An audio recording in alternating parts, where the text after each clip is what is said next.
This is Liz Colburn, host of The Morning Uplift. Thanks for listening to the following broadcast on Public House Media. This is Katie, co-host of Coffee with Keith and Katie here on Public House Media. Once you are done with this episode, I hope you'll come check out my show, Coffee with Keith and Katie, where we talk about the adventures of our daily lives and relationship. A new show comes out every Tuesday and Friday at 8:30 p.m. Central. Don't forget to subscribe on iTunes so you never miss an episode of Coffee with Keith and Katie. Thanks again for checking out the following broadcast on Public House Media. Milk squirting out my nose and joyful laughter, crude jokes filling the atmosphere of our conversations, girls rolling their eyes at us in sickened annoyance. You would not be foolish in believing that this happened in my life about a week ago. But no, these moments of pure exuberance were the glory days of middle school. I mean, come on. Those were the days. Playing baseball at recess, having Principal Habeck pitch to us, not really caring about anything important or academic grades. Oh, how I miss those days. Yet, in remembrances of pure what the heck ecstasy, no memories hold more ground than when my 6th grade class read the book and watched the TV movie of A Wrinkle in Time. Many a running gag were born into my friend group because of this film. The book was so strange, and the movie was not only supremely strange, but campy as campy can get. Whole Mr. Habeck was flustered as the mind-bogglingly horrendous visuals, stilted acting, and unintended innuendos caused us to erupt in pure mania. Now, if you read the book, you know how weird it is. It's on a completely different astral plane of weird. I knew this when I was 12 and hopped up on sugar dip candy, so you know I'm a reliable source. But as time went on, lives changed, paths separated, the inside jokes vanished. Then, one day, the Oprah Nation attacked. Is this right? We're going with. Okay, yeah, yes. A trailer for a feature film adaptation of the famous children's novel was to be brought to the screen, starring Oprah. Okay, I'm sorry. Okay, so yeah, the trailers looked all right. Weird abstract visuals. Chris Pine, what's there not to like? Right? Okay, it can't be that terrible. I mean, it has a 4.1 on IMDb, but what do people who have actually seen the movie know, right? Right? Oh, D-Hobbs, I feel like I'm letting you down, man. I'm letting you down. Get out of yourself, Kirby. Come on, you gotta get through it. Power. Yas. Power to the people. Slay. Yas. Yeah, we got this. Okay. Hello, everyone. My name is Sam Kirby. The show you're listening to right now is Cinema Stories. You know why it's called that? You know why? Because here, we talk the latest movie and TV news and reviews. This show is brought to you by the lovely people at Public House Media, where everyone has a voice, regardless of your feelings about The Greatest Showman. Yeah. Whew. Is it too soon? Yes. No, not soon enough. This week we talk about the new Disney film A Wrinkle in Time. So, as Pitbull once said, we gonna boogie, oogie, jiggle wiggle, and dance until the roof on fire. This is A Wrinkle in Time. Now, usually before movies, I'm about to rip to pieces like a savage man discovering a 6-pack of Krispy Kreme donuts during a post-apocalyptic future where all struggles are settled between Yu-Gi-Oh! Trading card matches. I like to preface it with this. Some movies just don't work for some people, others do. That's what's awesome about film. It's all subjective. When it came out, I loved Jack and Jill. Yeah, I said it. Sue me.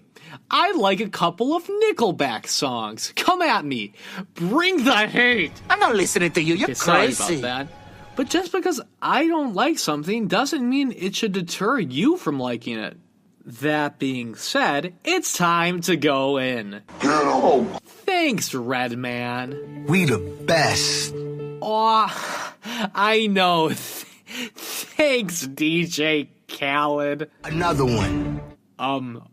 Thank you again, Another one. Another one. Another one. Thank you. Another one. Another one. I'm not thanking you again, you self-absorbed, arrogant. So how is A Wrinkle in Time's plot? Unfortunately, this is one of the weakest aspects of the film. Here's the rub. 4 years ago, scientist Alex Murray and his wife Kate Murray attempted to discover the secret of interdimensional travel. Unfortunately, Alex disappears. Now, after 3 interdimensional beings appear to his daughter Meg, her brother Charles Wallace, and a neighborhood boy named Calvin, the 3 must find Alex, vanquish the evil entity of the It, and learn something about themselves. Now, the original book was so zany and weird in its story.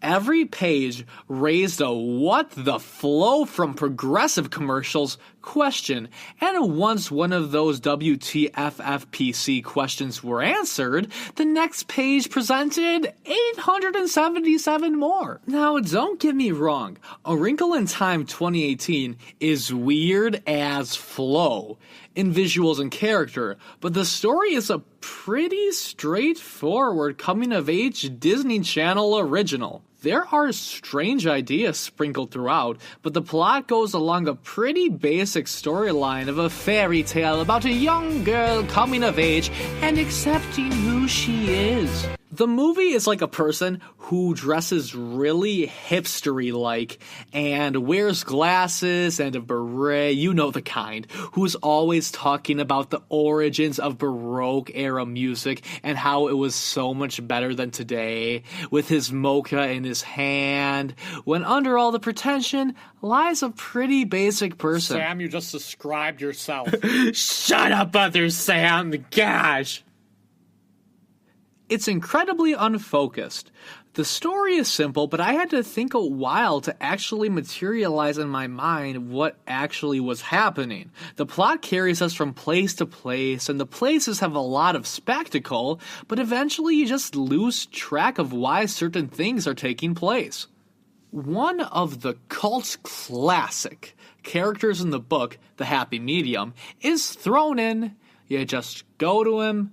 Maybe a reason was said in some passing line of dialogue, I don't know. The story should have been all out weird like the book and been a solid hit in that facet, or really just nailed the formulaic beats. Direction-wise, it's not directed too well, which is really disappointing. Ava Duvernay took helm over the picture, which sounds great. She's a talented director. She made the starkly brilliant Selma. She gets a huge Disney budget here and doesn't know quite what to do with it.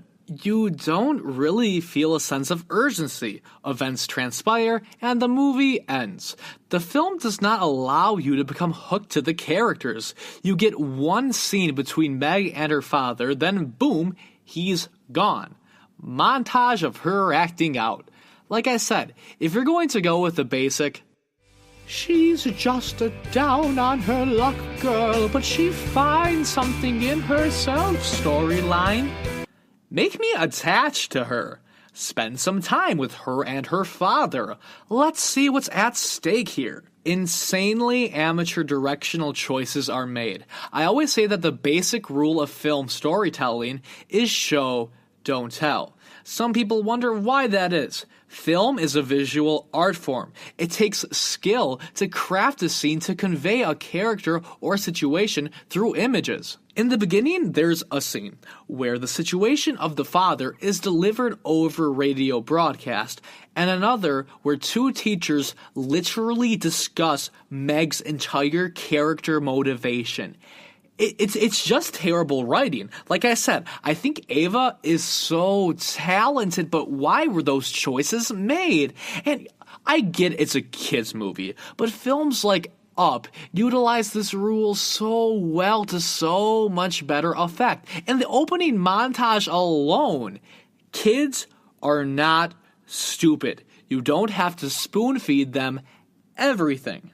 A lot of the dialogue feels forced, unnatural, unbelievable that a child would even say these lines. That all being said, the cinematography is pretty darn spectacular. Besides a few obvious green screen moments, which is really shocking lately how bad some of these scenes in movies stand out, the film is so creative with imagery that you have to applaud it. The creature's designed like the giant green being that I won't get into too much, as well as just some of the abstract imagery like in the scene in the trailer with Chris Pine and the orange background. I honestly wish they had more of that.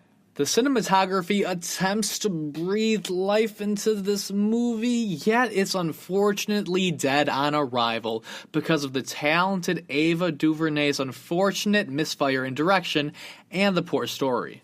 The performances are a mixed bag. Chris Pine is pretty great in his role as Dr. Murray. I believed his character. His relationship with the family was solid, even though you weren't given that much time to see the family together. Most of the family is good. His character was the most interesting. Storm Reed holds her own as the lead.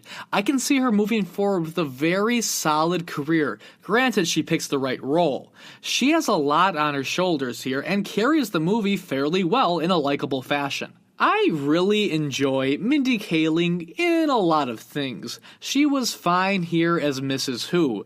Reese Witherspoon was over the top, not too annoying, but she walked the line very dangerously as Mrs. Whatsit. Their characters are basic, but so weird. One of them speaks only in quotes, and quotes Chris Tucker. Like, what's going on? Gugu Mbatha Raw is back as Mrs. Murray. She was solid in the role. I dug her chemistry with Pine. Not a good year of 2018 for Gugu. Dab. I'm sorry, I just dabbed on a podcast. I'm so sorry. The child actors, you know, this is a kids movie. I'm not going to comment on the little brother or small John Stamos. Like I said, not good. But is it really their faults? No, they're kids. The casting people should have said, hey, sport, maybe we won't give you so much screen time here. Yeah, no, they're in it a lot. I do hope they have long, successful careers after this, though. Oprah was an amazing actress. She's delightful in everything she does. When she comes to rule the world in 20 years, I hope that the 60-foot Oprah that actually happens in the movie will look down upon me with favor, even though she was laughably bad in the movie. The characters are mostly pretty stale. The younger brother, Charles Wallace, could have been a really interesting character, but he doesn't have anything to him. Calvin's relationship with Meg is basic, and you get one flashback scene developing him for a second. And literally, his character introduction is, I don't know why I'm here. I feel like I was just called here. Yeah, good explanation, movie. You stupid. There's a bully in the film, and she's so cruel to Meg. It's very mean-spirited, but it's handled like a terrible kids movie, so it becomes unintentionally hilarious. And the final scene between her and Meg, also quite humorous. You don't really get attached to anyone in this movie. I'm harping on this one a lot. It's well-deserved. Kids' movies can respect their audiences, both children and adults. A Wrinkle in Time It doesn't do that. The effects and imagery are dripping with imagination and innovation. Half the performances are alright, the other half, not so much. The direction is misguided and the story wants to seem unique and creative, but it's sloppy and basic. I'd give A Wrinkle in Time 2 out of 5. It's harmless. The score wasn't strong either, and the music sounded like it came from Lemonade Mouth. That's not a knock on Lemonade Mouth at all. I can determinate with the best of them. It's so weird. I might have to recommend this movie just because of how insane some aspects of it are. Like, hilariously, badly insane. Alright folks, we have a quick rendition of feedback. I should really think of a catchier name for this segment. I used to have another guy working with me here. He'd probably think of something catchier. I miss him so much. Sam, MC, come back. Last week I asked you guys who were your favorite fictional characters, and a number of you commented, and I have those comments right here. First off, my good friend, frequent commenter on the show, Tom Jung, says, Gustavo from Breaking Bad. I love Gustavo Fring from Breaking Bad. He's such an interesting character, and I love what they do with him in the series. He's a villain, but everything he does is really sensible, and in a strange twist of events, the protagonist, Walter White, could be considered more sadistic than its antagonist. And that final scene in the nursing home? Come on. Honestly, I can do an hour episode talking about Breaking Bad.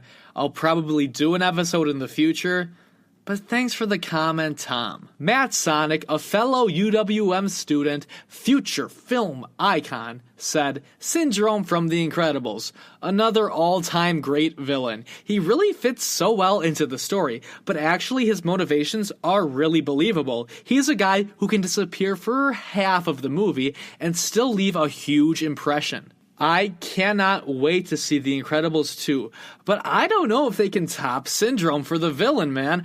It'll be tough. We'll have to see.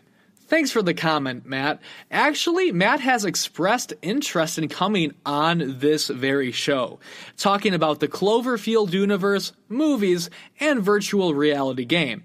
Maybe when the next movie in the series comes out, but that would be an awesome collaboration I'd like to bring to you guys. Luke Willems, an old friend from high school, a terrific baseball player, commented, Morgan Freeman from the Dark Knight trilogy. He's talking about Lucius Fox there, a nice addition to those Nolan films. Really underrated. They haven't mentioned his character in the new series of DC films. We'll see if they take a note from the handbook of Nolan. Thanks, Luke, and remember, I'm Batman. Last couple here, Ben Camuller, one of my closest homies from the 262 represent, says, Toothless from How to Train Your Dragon. I mean, I actually haven't seen the movie. Away with you, all of you! Just get out of my house! What are you doing? I don't know why you're doing it, it's just a podcast! Yeah, well, thanks for the comment, Ben. Aaron Jurgens, another one of my main guys, one of the hardest working people I know, balancing a crazy schedule at work and school, comments, Darth Vader.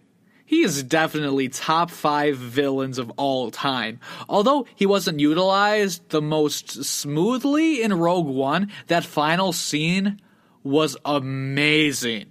Thanks, Aaron. And my final 2 comments come from Jordan Kiekever and Josh Fields, 2 talented baseball players, a pitcher and a catcher, if you'll believe it. I've known Jordan for years. He's one of my best buddies. And he says, Hannah Montana. Right on, man. Right on. I know you're joking there, but, you know, nobody's perfect. I gotta work it.